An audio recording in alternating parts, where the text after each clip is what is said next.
Hello दोस्तों, केबी academy में आप सभी का स्वागत है। आज इलेक्ट्रिकल का अगला भाग लेकर के हाजिर हैं। ये इलेक्ट्रिकल का part RRB, ALP technician, UPPCL, टीजी2, बार्क एवं अदर स्टेट के पीसीएल एग्ज़ाम में बहुत ही हेल्पफुल होने वाला है। चलिए बिना टाइम को गंवाए हुए क्वेश्चन से स्टार्ट करते हैं। बहुत ही इम्पोर्टेंट क्वेश्चन हैं आज के। जैसा कि यूनानी वैज्ञानिक थेल्स द्वारा उत्पन्न की गई विद्युत को किस नाम से जाना जाता है, तो इसे स्टैटिक इलेक्ट्रिसिटी कहते हैं। जैसा कि हमने पहले ही बताया था कि इलेक्ट्रिसिटी मुख्यतः दो प्रकार से उत्पन्न की जा सकती है, एक स्टैटिक इलेक्ट्रिसिटी और एक जो है डायनेमिक इलेक्ट्रिसिटी। आगे बात करते हैं चल विद्युत यानी डायनेमिक इलेक्ट्रिसिटी का आविष्कार किस वैज्ञानिक ने किया था, तो इसका आविष्कार वोल्टा नामक वैज्ञानिक ने किया था।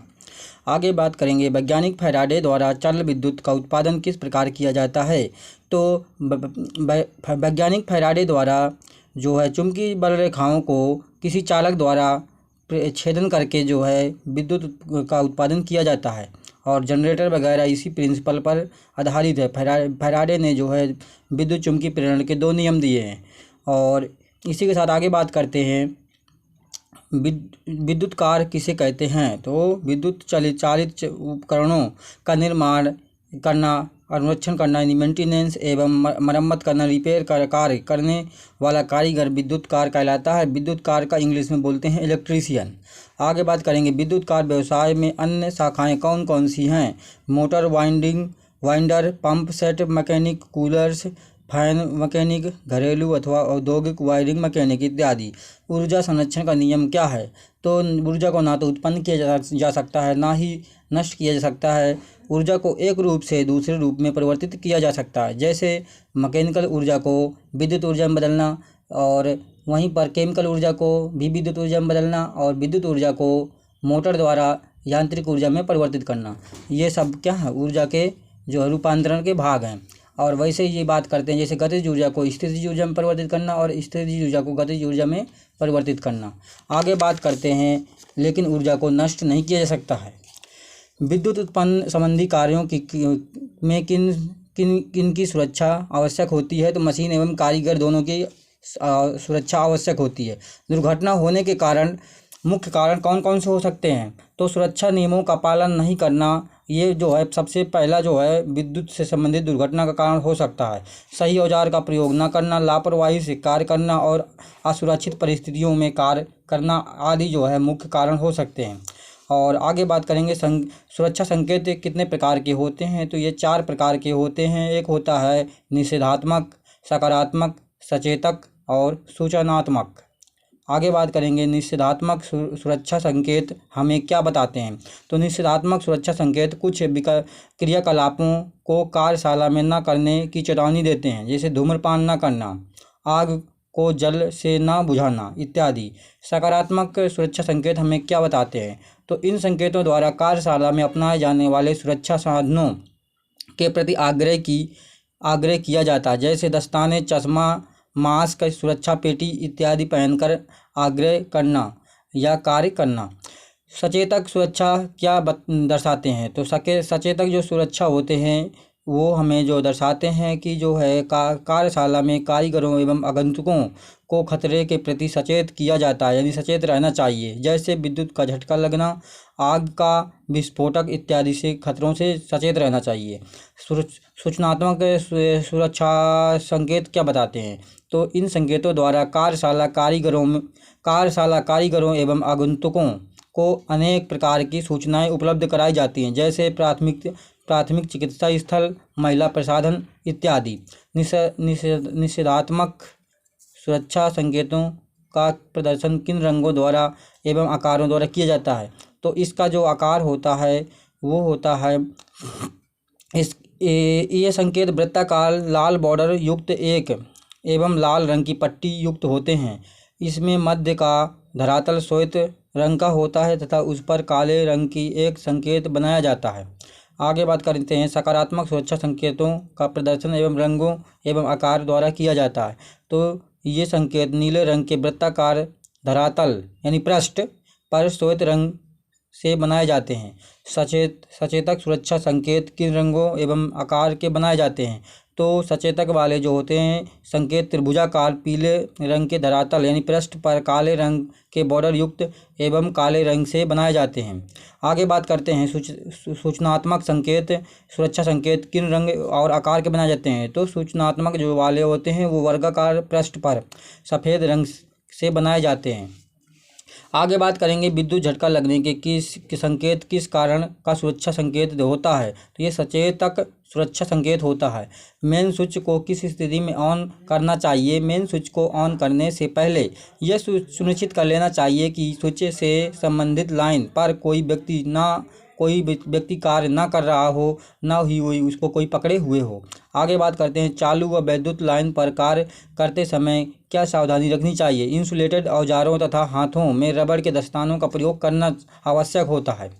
वायरिंग करते समय स्विच को किस तार से नियंत्रित करना चाहिए? तो फेज तार को। किस तार को नियंत्रित करना चाहिए? तो वायरिंग करते समय फेज तार को ही नियंत्रित किया जाता है। और विद्युत मशीनों द्वारा अथवा उपकरणों में पर कार्य करते समय स्वयं को किनकी सहायता से भूसंपर्क से पृथक रखना चाहिए? तो रबर के जूतों, रबर की चटाई एवं सूखी लकड़ी के फर्नीचर इत्यादि से। विद्युत वायरिंग अथवा मरम्मत कार्य करते समय क्या करना चाहिए? तो विद्युत मशीनों अथवा उपकरणों के धात्विक खोल को आवश्यक रूप से अर्थ करना चाहिए। विद्युत संपर्क में आए व्यक्ति को किस प्रकार छुड़ाना चाहिए? तो मशीन उपकरण का मेन स्विच ऑफ कर दें अथवा उसकी मेन लीड का प्लग टॉप निकाल दें अथवा विद्युत लाइन के मेन स्विच को ऑफ कर दें। दूसरा नंबर, उपरोक्त में से कुछ भी न कर पाने की स्थिति में रबड़ की चटाई, सूखी लकड़ी की वस्तु अथवा प्लास्टिक की मोटी वस्तु इत्यादि से स्वयं खड़े होकर पीड़ित को खींचकर विद्युत संपर्क से छुड़ाना चाहिए। या सूखी लकड़ी के डंडे से जो है व्यक्ति को हाथों में थोड़ा हल्का से चोट देना चाहिए ताकि वो छूट तार में चोट मारना चाहिए, झटका मारना चाहिए ताकि वो जो है छूट सकता है। चिपका हुआ व्यक्ति जो विद्युत तार में चिपका हुआ है वो छूट जाएगा एक क्षण के लिए। अगला प्रश्न है, जब सामान्यतः 90 वोल्ट से अधिक वोल्टेज पर हमारे शरीर के आर पार विद्युत प्रवाह स्थापित हो जाता है तो हमें क्या अनुभव होता है? विद्युत झटका लगने लगता है। यूरोपीय देशों में जलयानों, वायुयानों, पनडुब्बियों इत्यादि में मेन सप्लाई वोल्टेज 110 वोल्ट क्यों रखा जाता है? क्योंकि 110 वोल्ट पर व्यक्ति को गंभीर विद्युत झटका नहीं लगता है। और आगे बात करेंगे, किसी व्यक्ति को विद्युत झटका लगने पर होने वाली शारीरिक क्षति किस बात पर निर्भर करती है? तो विद्युत धारा की मात्रा पर निर्भर करती है, साथ ही साथ विद्युत के व्यक्ति के शरीर में प्रवाहित होने के समय पर भी निर्भर करती है। और विद्युत झटका लगने पर कौन कौन सी शारीरिक क्षतियाँ हो सकती हैं? शरीर पर छाले, किसी अंग का मांस जलना, रक्त प्रवाह, श्वास में रुकावट, मूर्छित अथवा हृदय गति रुकने से मृत्यु भी हो सकती है। ये सब जो है विद्युत झटके के कारण शरीर में क्षतियाँ पहुंच सकती हैं। आगे बात करते हैं, किसी दुर्घटनाग्रस्त व्यक्ति का डॉक्टर के आगमन के पूर्व किया जाने वाला उपचार क्या कहलाता है? उसे कहते हैं प्राथमिक उपचार या प्राथमिक एड। आगे बात करते हैं, विद्युत झटके से पीड़ित व्यक्ति को स्वच्छ वायु प्रदान करने के लिए क्या करना चाहिए? तो विद्युत झटके से पीड़ित को चारों ओर की भीड़ हटा दें। यदि पीड़ित कमरे में हो तब सभी खिड़की दरवाजे खोल देने चाहिए ताकि उसको अच्छी से खुली हवा मिल सके। और विद्युत झटके से पीड़ित व्यक्ति को सांस लेने में कठिनाई ना हो इसके लिए क्या करना चाहिए? तो विद्युत पीड़ित के मुंह से नकली दांत, पान, तंबाकू इत्यादि निकाल दें अगर खाए हुए हैं तो। विद्युत झटके के पीड़ित व्यक्ति को सर्दी के मौसम में सर्दी से बचाने के लिए क्या करना चाहिए? तो पीड़ित को पलंग, दरी, चटाई आदि में लिटाकर कंबल उड़ा दें, परंतु उसका मुंह खुला रहने दें ताकि नाक वगैरह से और उसके मुख से जो है एयर का जो है सर्कुलेशन होता रहे। आगे बात करते हैं, पीड़ित को सांस लेने में कठिनाई होने पर क्या करना चाहिए? कृत्रिम श्वास की क्रिया प्रारंभ करनी चाहिए। कृत्रिम श्वास की सिल्वेस्टर विधि में पीड़ित को कैसे लिटाना चाहिए? तो इस पर जो है इस विधि में पीड़ित को पीठ के बल लिटाकर उसकी पीठ के नीचे तकिया लगा दिया जाता है और इससे पीड़ित का सीना कुछ ऊपर उठ जाता है और सिर अपेक्षाकृत नीचे हो जाता है। कृत्रिम श्वास में सिल्वेस्टर विधि का प्रयोग कब किया जाता है? जब पीड़ित के सीने की ओर छाले पड़ जाते हैं। कृत्रिम श्वास में सैफर विधि का प्रयोग करते समय पीड़ित को कैसे लिटाना चाहिए? तो इस विधि में पीड़ित को पेट के बल लिटाना चाहिए, अगर यानी कि इस स्थिति में उसका मुख नीचे की ओर होगा। आगे बात करते हैं तथा उसके सिर को किसी एक करवट में कर दिया जाता है। इस विधि में पीड़ित के सीने के नीचे पतला तकिया रखा जाता है।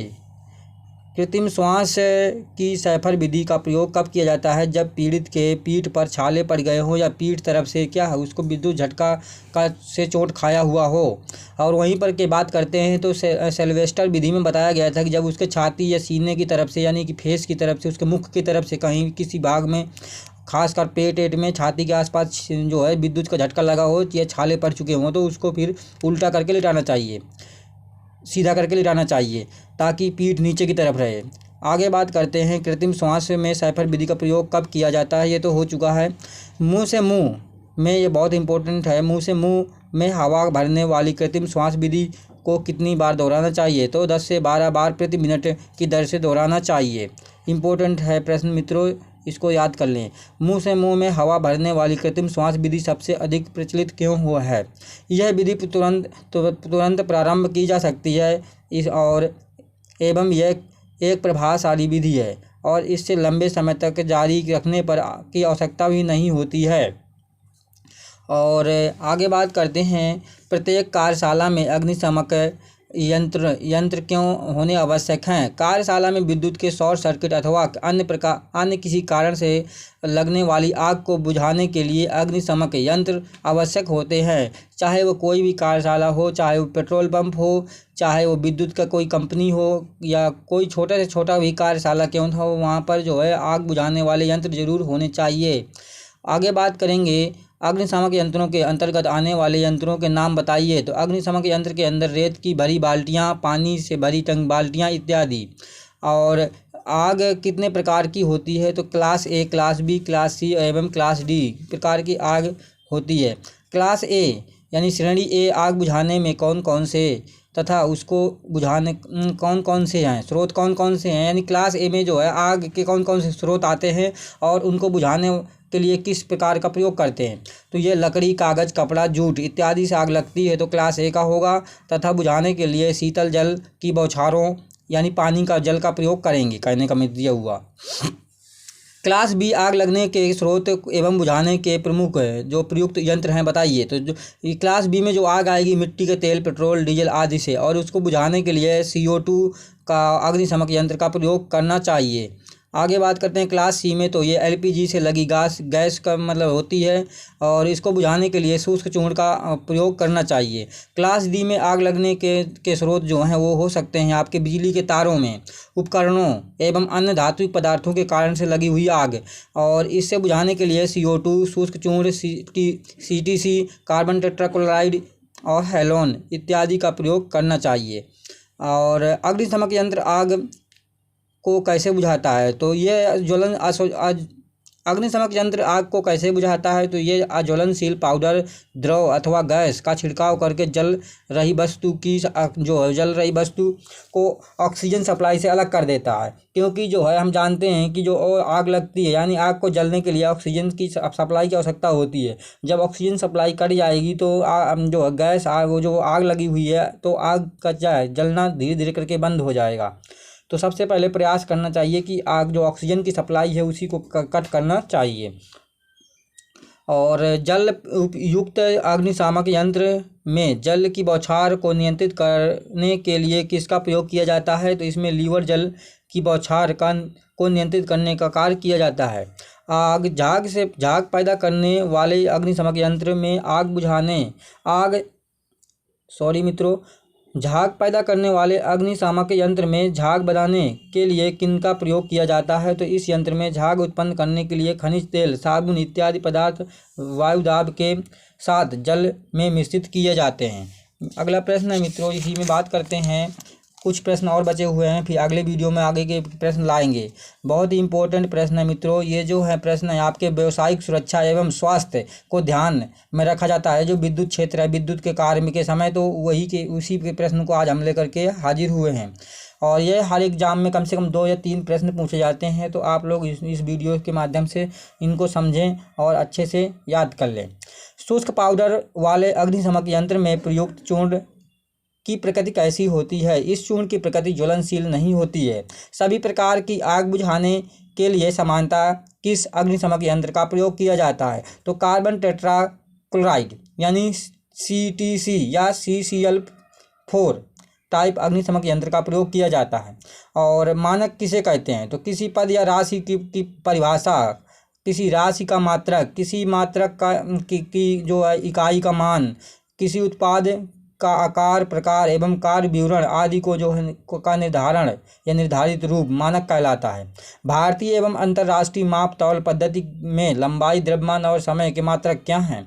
तो ये जो है लंबाई का मीटर हो जाएगा, द्रव्यमान का किलोग्राम हो जाएगा, समय का जो है सेकंड हो जाएगा। और यहीं पे बात करते हैं मानकीकरण का कार्य भारतवर्ष में कौन सा संस्थान करता है? तो इसे बोलते हैं ISI। इसका फुल फॉर्म भी कई बार पूछा गया है, तो इंडियन स्टैंडर्ड इंस्टीट्यूट। आगे बात करते हैं मानकीकरण प्रक्रिया का मुख्य उद्देश्य क्या है? उपभोक्ता के हितों की रक्षा करना, यानी उपभोक्ता को जो है सुरक्षा वगैरह प्रदान करना इत्यादि, और उसको उच्च क्वालिटी वगैरह, उच्च सुविधा प्रदान करना, और यही सब उसके कार्य होते हैं।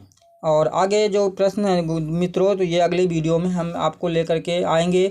और हमारे चैनल को सब्सक्राइब करें, अधिक से अधिक मित्रों तक भेजें, हमारी वीडियो को शेयर करें, और हमारे अगर वीडियो को लाइक करें, और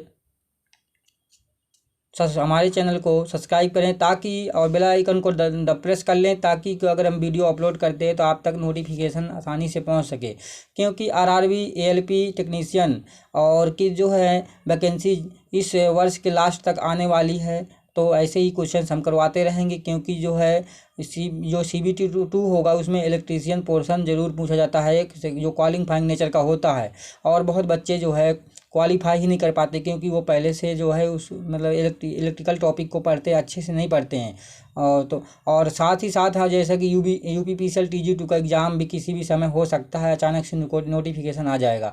और बार्क का भी एग्ज़ाम जल्द ही होने वाला है। तो इसलिए आप सब लोग पढ़ते रहें, अपने स्वास्थ्य को ध्यान में रखते हुए, और अपने स्वास्थ्य का ख्याल रखें। जय हिंद मित्रों, जय भारत।